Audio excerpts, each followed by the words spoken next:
German league বুন্দেসলিগায় Bayern Munich যেন এক গোলের কারখানা। সাম্প্রতিক বছরগুলোতে প্রতি মৌসুমেই প্রতিপক্ষের জালে একের পর এক গোল ঝড় তুলেছে বাভারিয়ানরা।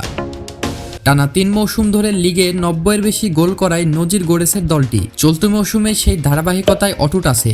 মাত্র 27 ম্যাচ খেলেই নতুন রেকর্ড গড়ার পথে বাভারিয়ানরা। 1971-72 মৌসুমে লিগে 101 গোল করে অনন্য এক রেকর্ড গড়েছিল বায়ার্ন মিউনিখ, যা এখনও এক মৌসুমে লিগে কোনো দলের সর্বোচ্চ গোলের রেকর্ড। দীর্ঘ 54 বছর পর সেই ইতিহাস নতুন করে লেখার দারুণ সুযোগ তৈরি হয়েছে তাদের সামনে।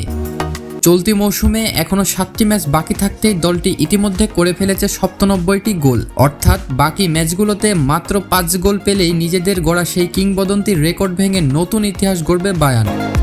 তবে সেই রেকর্ড ছোঁয়ার জন্য হয়তো বায়ার্ন সমর্থকদের খুব বেশি অপেক্ষা করতে হবে না। নির্ধারিত সময়ের আগেই মাইলফলক স্পর্শ করার সম্ভাবনা জোরালো জার্মান ক্লাবটির সামনে।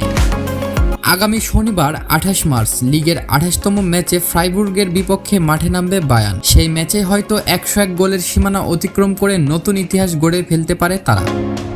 এদিকে বায়ার্নের এবারের গোলবন্যার পেছনে সবচেয়ে বড় অবদান রেখেছেন ইংলিশ স্ট্রাইকার হ্যারি কেইন। লিগে 26 ম্যাচ খেলেই তিনি করেছেন 31 গোল, যা দলটির আক্রমণ ভাগকে দিয়েছে আলাদা মাত্রা।